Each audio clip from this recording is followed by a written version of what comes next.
नमस्कार दोस्तों, स्वागत है आपका हमारे YouTube चैनल एस्पिरेंट्स ग्रूमिंग पर। आज हम बायोलॉजी के एक important chapter classification of organisms की बात करेंगे और इसे समझेंगे। इस चैप्टर में हम देखेंगे कि लिविंग ऑर्गेनिजम्स को कैसे क्लासिफाई किया जाता है और इसका इम्पोर्टेंस क्या है। इस चैप्टर को हमने क्वेश्चन आंसर फॉर्मेट में तैयार किया है जिससे आपको याद रखने में आसानी होगी। और ये टॉपिक आपके आने वाले एग्जाम जैसे कि यूपीपीसीएस और आरओ के लिए काफ़ी इम्पोर्टेंट है। इसमें हमने इम्पोर्टेंट फैक्ट्स को लगभग कवर करने की कोशिश की है। तो आज का पहला क्वेश्चन देखते हैं। Who is known as the father of taxonomy and for what primary reason? Father of taxonomy किसे कहा जाता है और किस वजह से? इसका सही आंसर है C, Carl Linnaeus. Carl Linnaeus for classifying all organisms into Plantae and Animalia. इन्होंने कार्ल लिनियस ने सारे ऑर्गेनिजम्स को दो पार्ट में क्लासिफाई किया था, प्लांटे और एनिमलिया। इसलिए इनको कहा जाता है फादर ऑफ टैक्सोनॉमी। और इनकी बुक का नाम था सिस्टेमा नेचुरे। सिस्टेमा नेचुरे इनकी बुक का नाम था। अगला क्वेश्चन देखते हैं।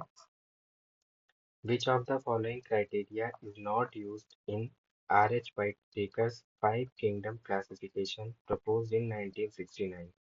पहले तो आप ये जानें कि R.H. Whittaker ने फाइव किंगडम क्लासिफिकेशन दिया था 1969 में, जिसमें इन्होंने क्लासिफिकेशन का क्राइटेरिया बताया था। तो ये क्वेश्चन पूछ रहा है कि कौन सा क्राइटेरिया इनमें से उन्होंने नहीं चूज किया था। तो इसका सही आंसर है जेनेटिक मेकअप। इन्होंने जो क्राइटेरिया चूज किए थे वो थे complexity of cell structure, complexity of the organisms body, mode of nutrition, lifestyle and phylogenetic relationship. तो जेनेटिक मेकअप इसमें एक्सप्लिसिटली मेंशन नहीं था, तो इसका सही आंसर हो जाएगा जेनेटिक मेकअप। अगला क्वेश्चन देखते हैं। Which book authored bye Bentham and Hooker is significant in the field of plant taxonomy?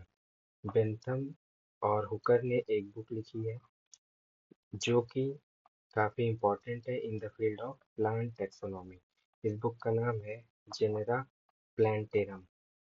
Genera plantarum इसका नाम है, जिसे लिखा किसने था? बेंथम एंड हुकर ने। और ये थी किस बारे में? प्लांट टैक्सोनॉमी के बारे में। अगला क्वेश्चन देखते हैं। Why was there a need to reconsider the two-kingdom classification system proposed by Linnaeus? पीछे आपने देखा कि लीनियस ने दो kingdom classification two kingdom classification दिया था, जिसमें प्लांटे एंड एनिमलिया में उन्होंने कैटेगराइज किया था। तो ये क्वेश्चन पूछ रहा है कि क्या नीड पड़ी इस टू किंगडम क्लासिफिकेशन को रिकंसीडर करने की। इसका सही आंसर है कि इनकी क्लासिफिकेशन में पोजीशन ऑफ ऑर्गेनिजम्स जैसे बैक्टीरिया, वायरसेस, फंगी और यूग्लिना की पोजीशन डिस्प्यूटेड थी। इसलिए टू किंगडम क्लासिफिकेशन को दोबारा रिकंसीडर करने की जरूरत पड़ी। अगला क्वेश्चन देखते हैं।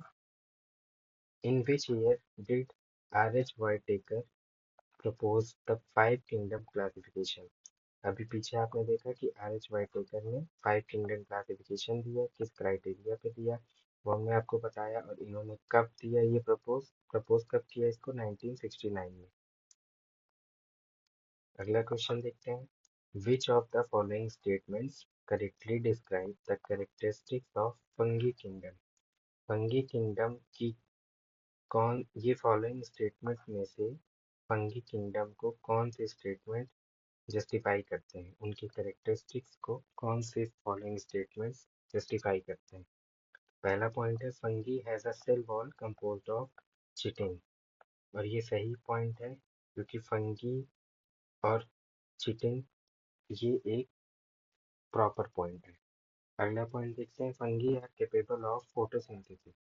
तो ये दोस्तों गलत पॉइंट है क्योंकि फोटोसिंथेसिस प्लांट्स करते हैं और फंगी प्लांट नहीं होता। Fungi exhibit saprophytic nutrition. Saprophytic nutrition का मतलब है जो ऑर्गेनिजम्स अपने फूड के लिए डेड और डिकेइंग चीज़ों पर रिलाई करते हैं, उन्हें सैप्रोफाइटिक न्यूट्रिशन के लिए बोला जाता है। तो ये फंगी के लिए सही ऑप्शन है। Fungi are green green plants, तो ये गलत ऑप्शन है, फंगी ग्रीन प्लांट नहीं होते। इसका सही आंसर हो जाएगा 1 and 3 ओनली। अगला क्वेश्चन देखते हैं। Which organism is correctly matched with its kingdom. Match करना है ऑर्गेनिज्म को उसके किंगडम से। इसमें पूछ रहा है कौन सा करेक्टली मैच्ड है। इसका सही आंसर है मशरूम फंगी। मशरूम जो होता है वो फंगी किंगडम से मैच किया जाता है। और बाकी के ऑप्शंस का हम सही आंसर देख लेते हैं। साइनोबैक्टीरिया बिलोंग टू मोनेरा, यहाँ पे क्या दिया था प्रोटिस्टा, तो cyanobacteria belong to monera kingdom. Euglena belong to protista, not monera. ऊपर ऑप्शन में मोनेरा दिया था, इसलिए ये भी गलत हो गया। Euglena belong to protista. Mushroom correctly belongs to fungi and amoeba belongs to protista, not animalia. ये तो सही ऑप्शन था। साइनोबैक्टीरिया मोनेरा से है, यूग्लिना प्रोटिस्टा से और अमीबा प्रोटिस्टा से है। अगला क्वेश्चन देखते हैं। Which of the following statement is true about the protista kingdom. Protista kingdom से रिलेटेड कौन सा स्टेटमेंट ट्रू है। तो इसका सही आंसर है diatoms and flagellate are part of protista kingdom. बाकी ऑप्शंस गलत हैं। इसका रीजन आपको बता देते हैं। प्रोटिस्टा इंक्लूड्स, यहाँ पे दिया था मल्टी सेलुलर ऑर्गेनिजम्स जो कि गलत ऑप्शन है। प्रोटिस्टा इंक्लूड्स यूनिसेलुलर ऑर्गेनिजम्स, दूसरा ऑप्शन सही है आपका। तीसरा, protista organisms have a chitin cell wall. Protista में चिटिन सेल वॉल नहीं होती, ये कैरेक्टरिस्टिक स्पेसिफिकली सही है फॉर फंगी। फिर लास्ट पॉइंट है, protista can be autotrophic, parasitic and saprophytic. यहाँ पे दिया था ऑल प्रोटिस्टा आर ऑटोट्रॉपिक, जो कि गलत है। प्रोटिस्टा कैन बी ऑटोट्रॉपिक भी हो सकते हैं, पैरासाइटिक भी हो सकते हैं और सैप्रोफाइटिक भी हो सकते हैं। तो इसका सही आंसर है diatoms and flagellates are part of protista kingdom. अगला क्वेश्चन देखते हैं। Which of the following statements about the monera kingdom is incorrect. Incorrect पूछ रहा है। आप इस टाइप के क्वेश्चंस में खास ध्यान देंगे जहाँ पे इनकरेक्ट पूछता है। जनरली क्या होता है, स्टूडेंट्स करेक्ट समझ के गलत ऑप्शन टिक कर देते हैं। पहला पॉइंट है all monera organisms are microscopic, जो कि गलत है। जो कि सही है, इस लेकिन क्वेश्चन के हिसाब से ये गलत है, इनकरेक्ट पूछ रहा है। All monera organisms are microscopic, ये पॉइंट सही है लेकिन क्वेश्चन के हिसाब से ये आंसर नहीं है, क्योंकि इनकरेक्ट पूछ रहा है। Monera includes bacteria, cyanobacteria and archaebacteria, ये भी पॉइंट सही है। Monera organisms are multicellular. Monera क्या होते हैं, ये यूनिसेलुलर होते हैं। तो ये इनकरेक्ट के हिसाब से सी ऑप्शन सही हो जाएगा। अगला पॉइंट देखते हैं। Filamentous bacteria are part of monera, ये भी सही है, ये सही है। तो इनकरेक्ट ऑप्शन हो जाएगा मोनेरा ऑर्गेनिजम्स आर मल्टीसेलुलर। अगला क्वेश्चन देखते हैं। Which kingdom does euglena belong to and what are its nutritional modes. यूग्लिना किस किंगडम से आता है। इसका सही आंसर है प्रोटिस्टा।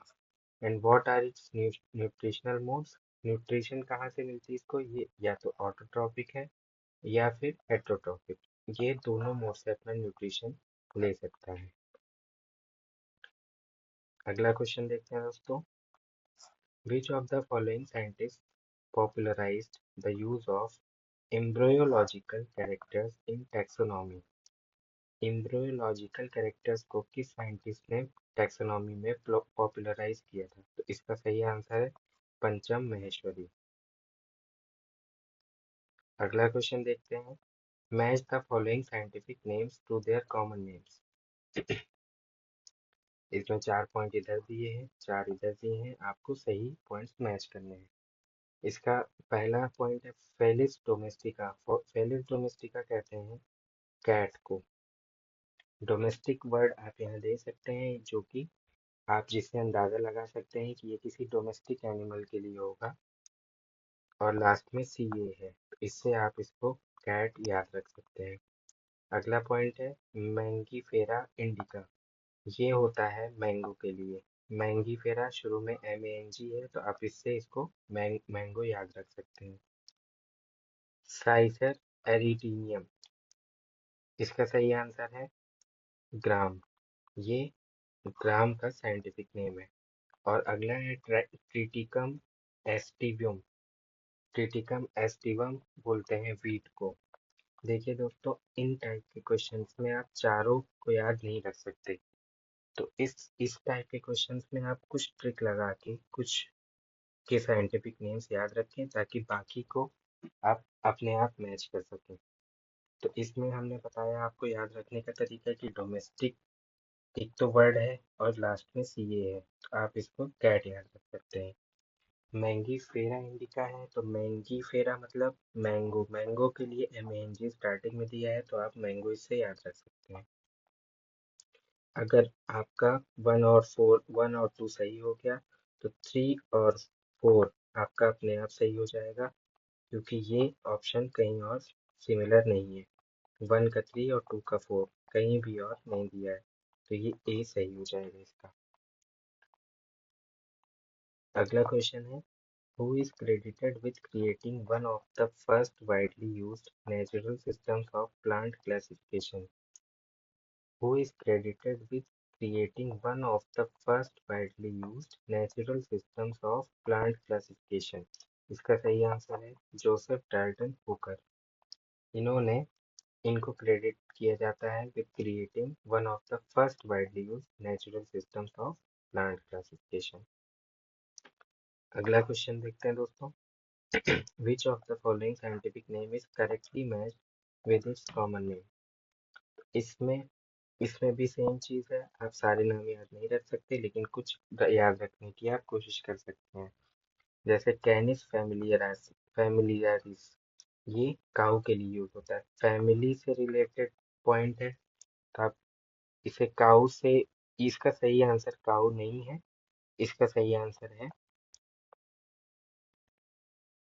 इसका सही आंसर है फैमिली से रिलेटेड एस्पेक्ट है, तो ये डॉग के लिए आप इसको याद रख सकते हैं।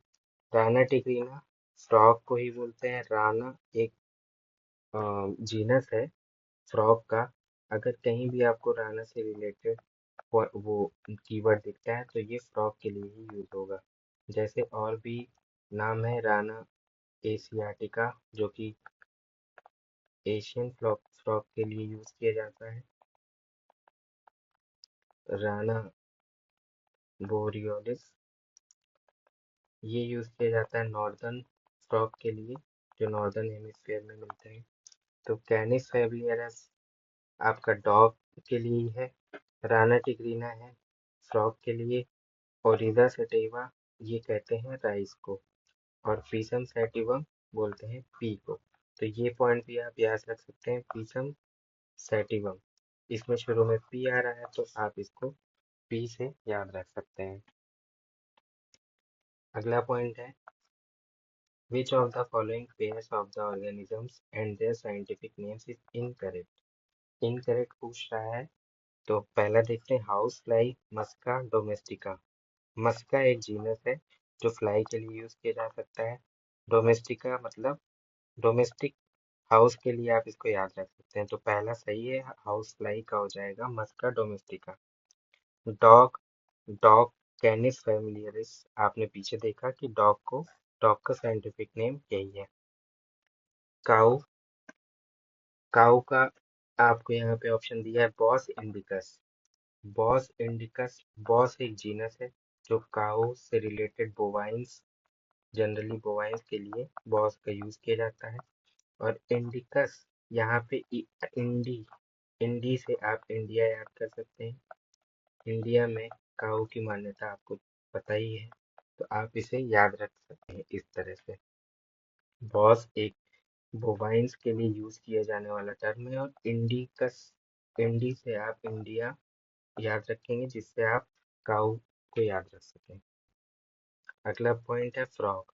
फ्रॉग का भी आपने देखा कि इसका सही साइंटिफिक नेम है राना टिग्रिना। तो दोस्तों ये था हमारा कुछ इम्पोर्टेंट फैक्ट्स जो कि हमने क्लासिफिकेशन और ऑफ ऑर्गेनिज्म से रिलेटेड बताया है आपको। क्लासिफिकेशन का बेस जो होता है वो सिमिलरिटीज और डिफरेंसेस होता है, ताकि आप ऑर्गेनिजम्स को क्लासिफाई कर सकें। मेजरली इस पर्पस से टू किंगडम सिस्टम और फाइव किंगडम सिस्टम को बनाया गया था। तो दोस्तों ये एक ओवरव्यू था। आने वाली वीडियोस में आप और भी बायोलॉजी के टॉपिक्स को हम कवर करेंगे और उनमें उन इम्पोर्टेंट फैक्ट्स को कवर करेंगे जो आपके आने वाले एग्जाम्स के लिए इम्पोर्टेंट है। अगर आपको ये वीडियो हेल्पफुल लगा तो लाइक करें, शेयर करें और चैनल को सब्सक्राइब करना ना भूलें।